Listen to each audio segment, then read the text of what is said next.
Welcome to the Wormhole Podcast, episode 31. Joining me today is the author of, amongst other books, The Birth Machine and Too Many Magpies, and the books we'll be discussing today, the short story collection Used to Be, and the novel Astral Travel. Hello, Elizabeth Baines.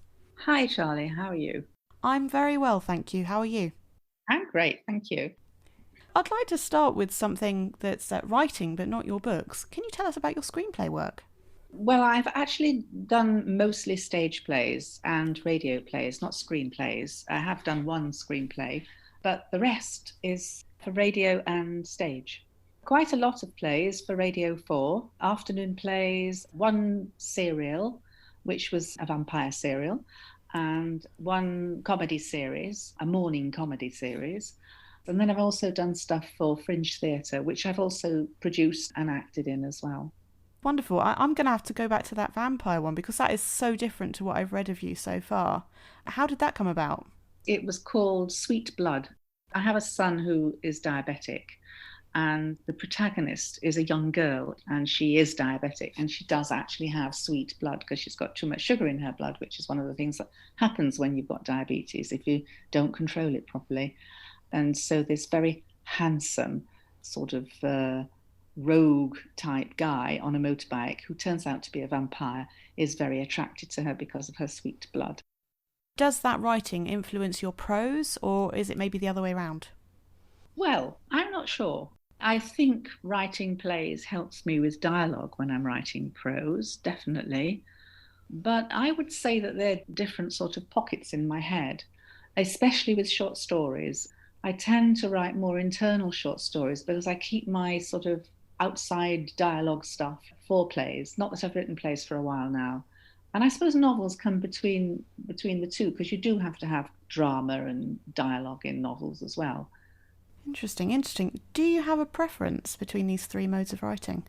No, I don't think I do actually. I love writing them all, but they just come to me. An idea will come to me as a short story or as a novel or as a play. So I seem to have no choice about it. It just happens. And I, as I say, love writing them all. I had a couple of stories left with Used to Be when I was rereading them. And I did wonder that because I was reading the one set on a train and it was just so tightly plotted. And then your novel is quite different in that way. That story, it's possibility, isn't it? It is very internal. It goes into the minds of 3 and eventually 4 different characters. And it's just their view. Each one has a different view of a situation, and it's very much inside their minds. It's very much internal. There's a lot of interiority in that story.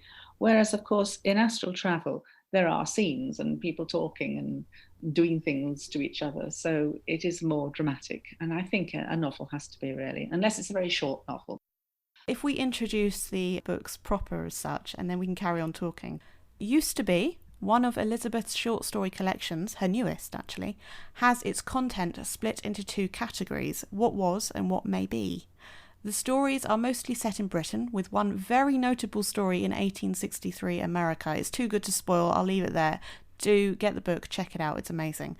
The latest novel, Astral Travel, is told from the perspective of Josephine, who's writing a work of fiction about her father, who is not a good person. She's trying to understand why. So in this book, you're effectively the audience of both her writing and her considerations and research. Shall we have that reading from Used to Be? Yeah, sure. It's the very first story in Used to Be, and it's actually called Used to Be. It's the title story. When I wrote this collection, I was very concerned with the idea of uncertainty. And I suppose actually this collection I wrote leading up to Astral Travel, which is also to a lot of extent about uncertainty. And to me, that's the overall theme of the collection, uncertainty. And it's the uncertainty of reality. It's the uncertainty of what the real truth is about the life we're leading, which comes into focus when you look at different people's viewpoints. And it's the uncertainty of storytelling. People tell different stories about what happened.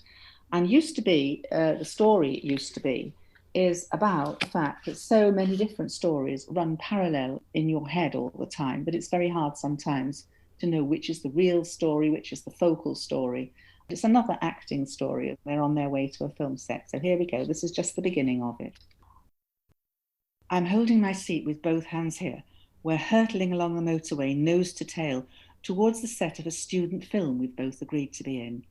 Sally's giving me a lift, and no way is she driving with concentration. She's laughing her head off. She's telling me a story, how she spent a year in Lanzarote.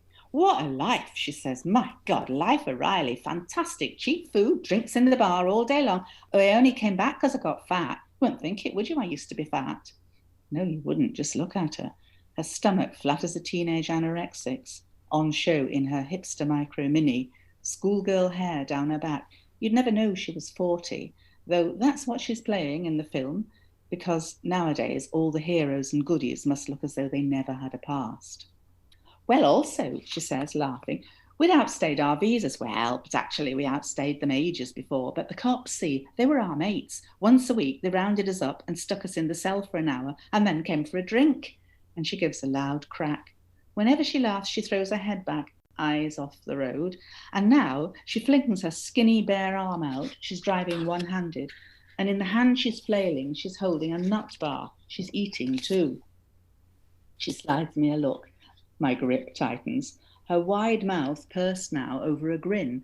Maybe she thinks I'm shocked by the visa dodging story, or maybe that's just the way her mouth happens to close on her teeth. I didn't know then. It wasn't exactly my priority. And I don't know now. Now I'm writing it down. I used to be a writer who decided for her characters what they were thinking. But something happened. Call it age, or call it time, or call it all the stuff that's happening now in the world. I used to write in measured sentences, but mostly now I haven't the patience. Not now the world is running away with us. I used to hide behind the third person, but I'm admitting it now. That was me. This is me, clinging onto my seat while she guns us along and yatters. Oh, maybe she's just oblivious. She's on to another story now. She'll miss the exit. She's done it both times before, however soon I warn her. And while she's off in the world of her story, the car in front zooms closer and the dial on the clock nudges 90, and my life, as well as the road, begins rushing by. Oh, you wouldn't believe it, she's saying. This morning, broad daylight, we had the front door to our flats kicked in. We heard this banging and then this splintering. And I'm seeing the crackhead, which she says he was, which he must be the way things are now, kicking the door in the brilliant summer morning, her boyfriend running down through the shadowed corridors to accost him. And yet, my past life is flashing, a memory gleaming of bright green marsh all around me. I was 6, I'd gone to pick a flower, a bright red flower. Somehow, oblivious, I'd found my way without sinking, and then all of a sudden I was trapped by water and lethal green moss on all sides. But the images of her story are also unfolding. The small, run-down front garden, the gate which doesn't fit banging on the gatepost as the boyfriend ejects the crackhead, and all the leaves on the trees in that street glittering in the morning sun. And there, in the bright sunshine too, are the motorway barriers whipping beside us, and in my head also the image of the film set we're driving towards, a small suburban semi, a white plastic door with stained glass roses, and since we might not make it the way things are going, the image of us arriving if we do. The story of the film, a young woman violently attacked, and the characters we're playing, me, a loud-mouthed factory worker neighbour, and her, the girl's calm and sensible mother, which we'll have to believe in and make real, and with a bit of luck will. And up above, a plane, small and bright in the late afternoon sky, going down towards the airport, but seeming suspended because of the speed we're doing, and therefore unreal, an uncertain symbol now that what has happened, bright coloured. I'd say it looked like a toy, but I no longer trust metaphors. Now it's so hard to know what things mean. And all the while, out of sequence, the images from my own life are flicking. I used to believe in plots, but they're too insistent and simple. There's no such thing as a single setting or a stable scenario. They're always an author's lie. All these stories were originally in other publications. How long in coming was the collection itself? It wasn't all that long. My first collection, there were stories from over a much longer period of time, because I did actually write this collection with that very idea in mind. I wrote Used to Be. Then I thought, well, every story I write now, I want to write about this uncertainty. I mean, the idea was completely gripping me, and that's what I did. So I wrote all the other stories kind of with Used to Be in mind. I don't think it was that long. 3 or 4 years or something. They'd all been published elsewhere. I published them in magazines as I went along, and some of them won competitions. So I suppose it must have been a few years, but it doesn't seem to me all that long. That is very interesting. So that they have always been together then. Although they've split up, they started from one group. No, I wrote them individually, definitely. But I did write them all with the single idea in mind, this idea of uncertainty. I mean, it was published in 2015, and I suppose I started writing them, about 2010 or 11. Of course, we were still very aware of the Twin Towers, which, of course, features in that story, the image of the plane. So yeah, that's very much so in those days. I mean, we've a bit forgotten about the Twin Towers now, but we're still very involved with the idea of climate change and the worry about climate change. And that's what was fueling this collection, really. That's brought a lot of extra information that is wonderful to know, actually. Tell us about the splitting of these stories, effectively, if we say that for ease. The first section is called What Was, What Is, which implies a change. And the second section is called What May Be. So I just looked at the stories and I thought, do they all fit this theme now? Having written them, I looked back and I thought, well, is this right? Do they all fit this theme? And I could see that some of them fell into the category of stories that really looked at the idea of change coming about because of a shift in certainty or a shift in perception. So therefore, I put those into one section. And then the other stories were actually more about alternative realities and what could have been and what might have been and what ought to be. And one of the stories actually sort of subtly, really, I don't know if you could pick it up, but it uses the idea of parallel universes, which was an idea that was running in my head at the time as well. Yeah, no, I do know what you mean. I did take the what may be as literal, I suppose, whereas I like how you're saying about, the different realities and things like that. That's the lovely thing about having a conversation about it. You get one thing from your own experience when you're reading, and then you talk to the author and you get all these other, well, they're facts, aren't they? How the author applied different things to the book. Yeah. Well, it's interesting though, but the thing is, once you've written it and it's out there, your intention as an author, it doesn't necessarily come over, and people have to take books the way they want to. That's kind of what I think. But I am telling you what I intended because you asked. That's fair enough. And yeah, it's nice to get the answer anyway. So I've got a question that isn't going to fit anywhere else, so I'm just going to ask it here. How important is the first line of a short story to you compared to the first line for a novel? Oh, I think they're both very important. Yeah, I mean, that's how you grab a reader, with the first line. And I wouldn't make a distinction really between short stories and novels. Well, I don't know, maybe it's more important in a short story because people have less commitment when they come to a short story than they do to a novel. That's a fascinating way of thinking of it. I think I said before, I don't know if it's on my blog or my podcast, that the whole thing with short stories is obviously you have to keep investing. You're investing and then you stop and you invest in something else. I mean, it is a completely different ball game, I suppose you could say, than a novel. I have a question that's maybe going to segue into our next conversation. You've got the story Clarrie and You, wherein there's this younger sister who has problems with her family.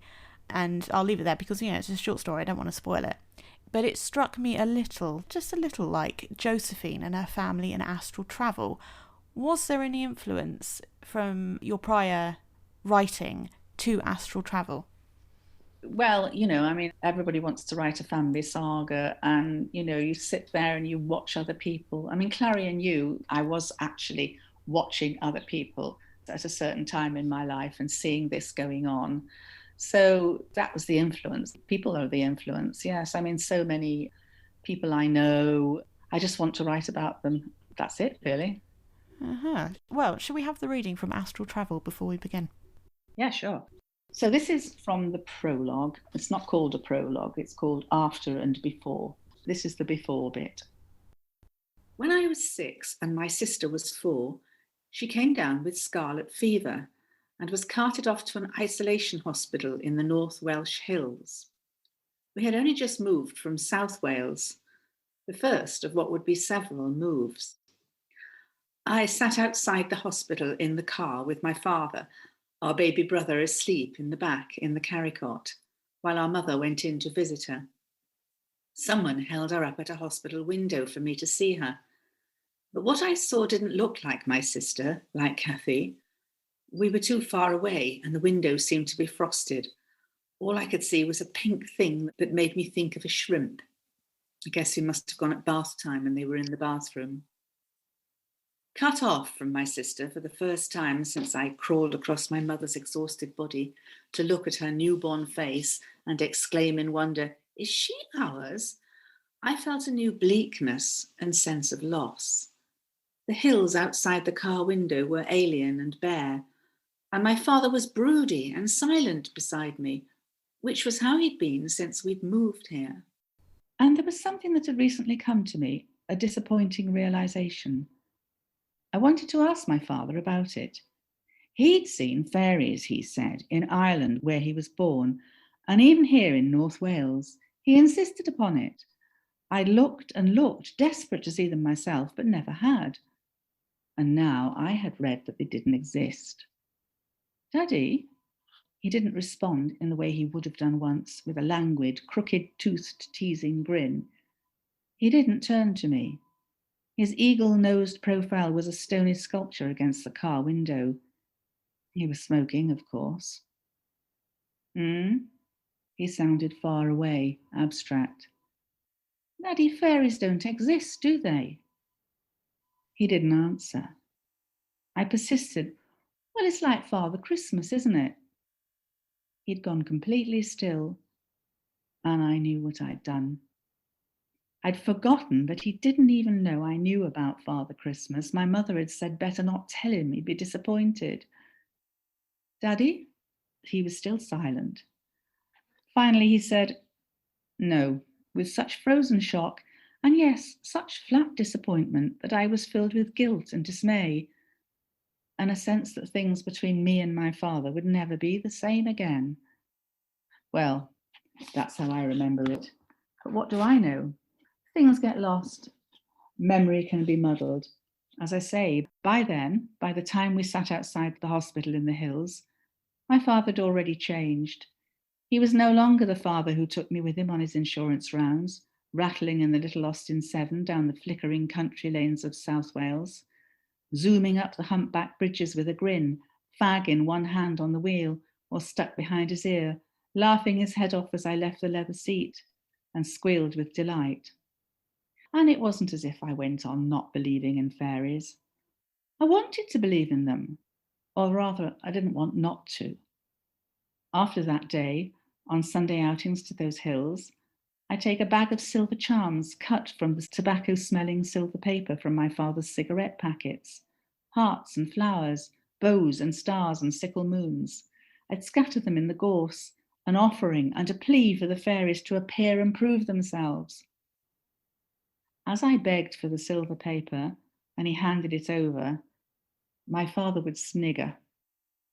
And a lot of what I remember is not the same as what the others remember, which was partly what caused the trouble when I tried to write a novel about it all.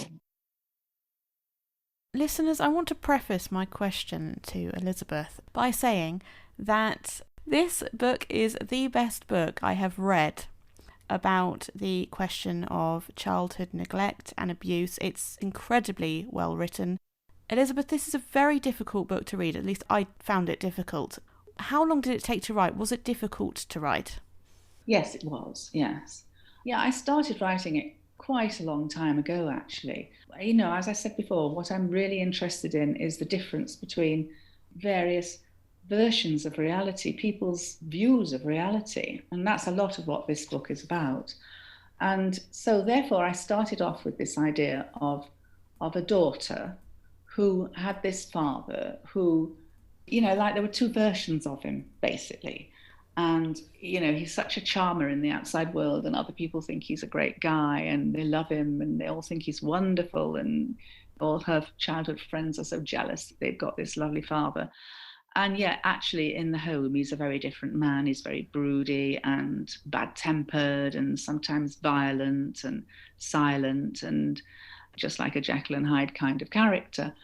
I was really interested in that, the two different views. And of course, the fact that the mother She wants to create a different reality to live in, really. That's the point about the mother. And she wants to create a different reality for her children. So she tells them these romantic stories about her father in order, in a way, to paint the father in a better light for the children so that they just don't feel so bad about him and so bad about it all. So I started writing this novel. And what I did was I wrote alternative bits. I wrote the mother's stories about the father, and then there was the reality about the father from the child's point of view. And what I decided was that it was really, really hard to work out how to balance the realities. That's right.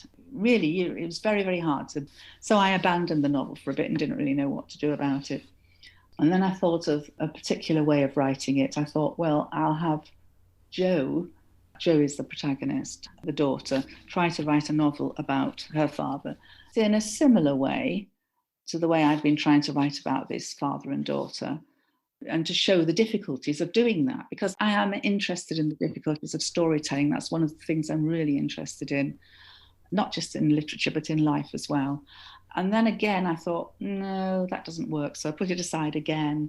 And then when I wrote the third draft, it suddenly occurred to me, maybe I could actually write a novel about the difficulty of telling this story. Anyway, I was just moving towards this idea.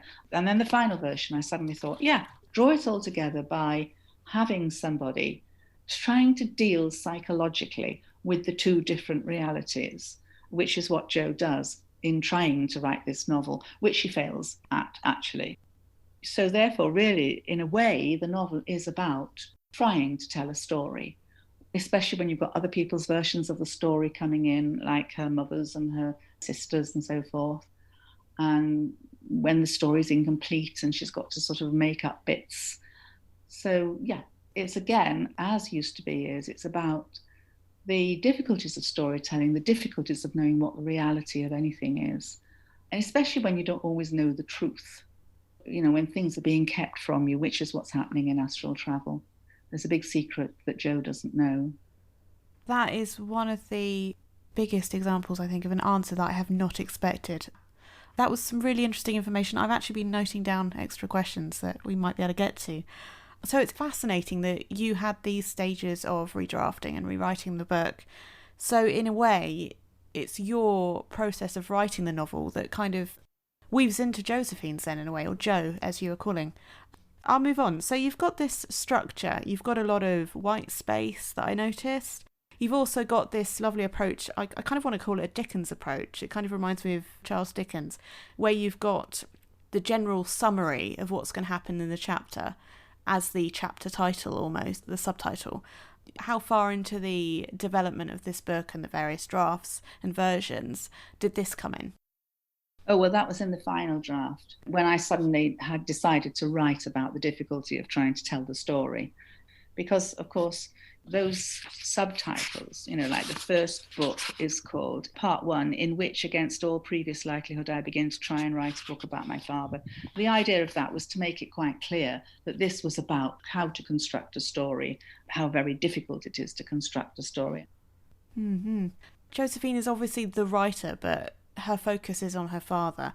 Can I ask kind of more details as such? Where is the father kind of from, in quotes? What were the influences that came into creating him? Well, I mean, I did know a man like that. I have known men like that. I have come across people that I just want to write about. And quite often they mean a lot to me because they're related to people that are close to me. So I guess that's what it is, really. It's an observation of someone I once knew, yeah. I am going to ask, with the mother, before you realise what's happened, what's gone on, she's difficult in that part of you kind of emphasises with her. She's obviously dealing with something. And then at the same time, she's kind of neglecting her children in the way that she does. She kind of tells them to be good. Would you say she's complicit in the situation? Or is she more of a victim? Well, I would say she's complicit because she's a victim. I would say that she has to be complicit because of her victim status. I mean, I do think it's hard to remember, it's easy to forget how straitened women were in those days, in the 50s. The power relations, I mean, everything has changed so much The world has changed so much in terms of the relationships between men and women, and it's done it so quickly. And it was very, very different in those days. I mean, women had absolutely no financial power. Gwen has absolutely no financial. She couldn't be independent in any way. She couldn't get a job as a married woman with children.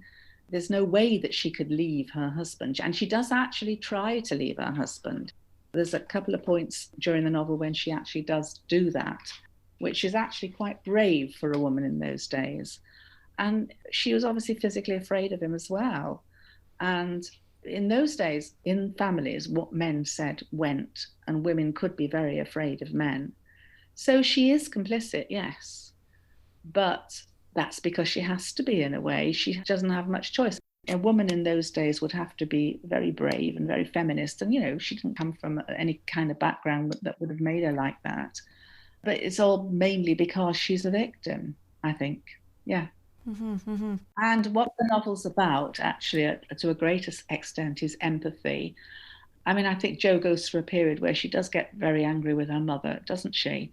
But finally, when she understands what's really going on in her parents' marriage, she then kind of forgives her mother and understands what was going on with her mother. And that, to me, is kind of important, because if novels are about anything, they should be about empathy. They should be about understanding how other people behave.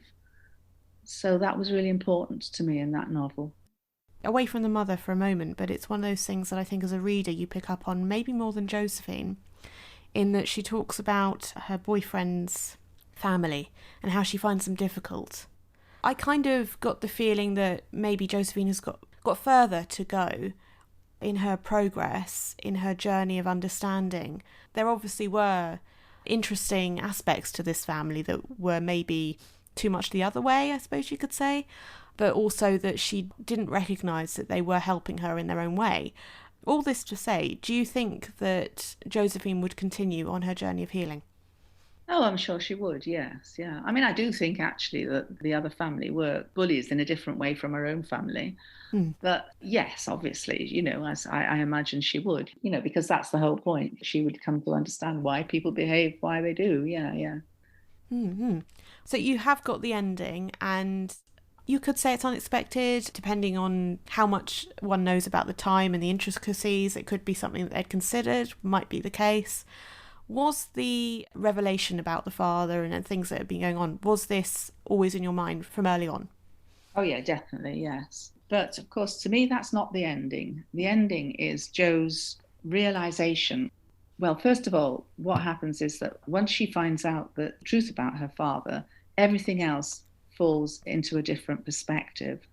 And the story that she has always kept in her mind and that she's been trying to tell in this novel becomes actually a different story. So that, to me, is the ending. The fact that she discovers that the story is really different from the one she's been trying to tell. Mm-hmm, mm-hmm. Obviously, we have got this kind of position that the reader's in where you've been reading about this book and thinking, my goodness, this man is awful.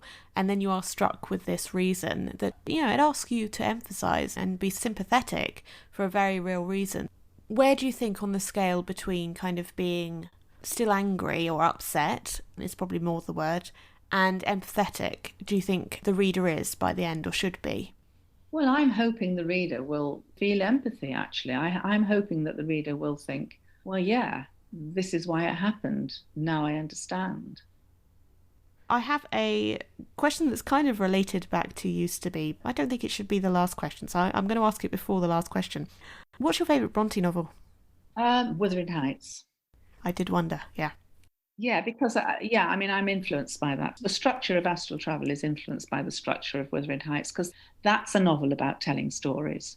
Is it Nellie Dean? No, it's Lockwood. It's Lockwood. Anyway, it's stories within stories. It's people talking about stories they've been told and remembering things for themselves, which, again, is the structure that Astral Travel takes. Not quite the same structure, but similar, yeah. Uh-huh. No, you said Nellie Dean, that sounded right to me. I think it's easy to forget about Lockwood, isn't it? Yeah, yeah, yeah. So, what's next? Well, I'm hoping to write another novel. I haven't started it yet. I've got it in my mind, and I've just written a short story that's kind of leading up to it, which is sort of what happened with Used to Be an Astral Travel. after I wrote the story, I realised that it's on the same theme, the theme that I'm wanting to explore in the novel. I didn't actually write very much in the first lockdown. I didn't write at all, actually, in the first lockdown. I found it very, very difficult to write, but fortunately I'm writing again now. That's good to hear. It maybe the break has done you good. Yeah. Unexpected and not the best reason for a break, but yeah, no, that's good. Yeah, maybe. Hope so, anyway. So, listeners, links to purchase Used to Be and Astral Travel are in the description, along with my email address if you wish to contact the show. If you have enjoyed this conversation, do subscribe to the podcast for future episodes. And Elizabeth, this has been fantastic. There has been so much that you said, just so much that has added to the prior reading that I've done of your work. Thank you so much for being here today. It's been wonderful. Well, thank you for having me. It's been great talking to you. The next interview will be on Monday, the 22nd of February. The Wormhole Podcast, episode 31, was recorded on the 29th of January and published on the 8th of February 2021. Music and production by Charlie Place.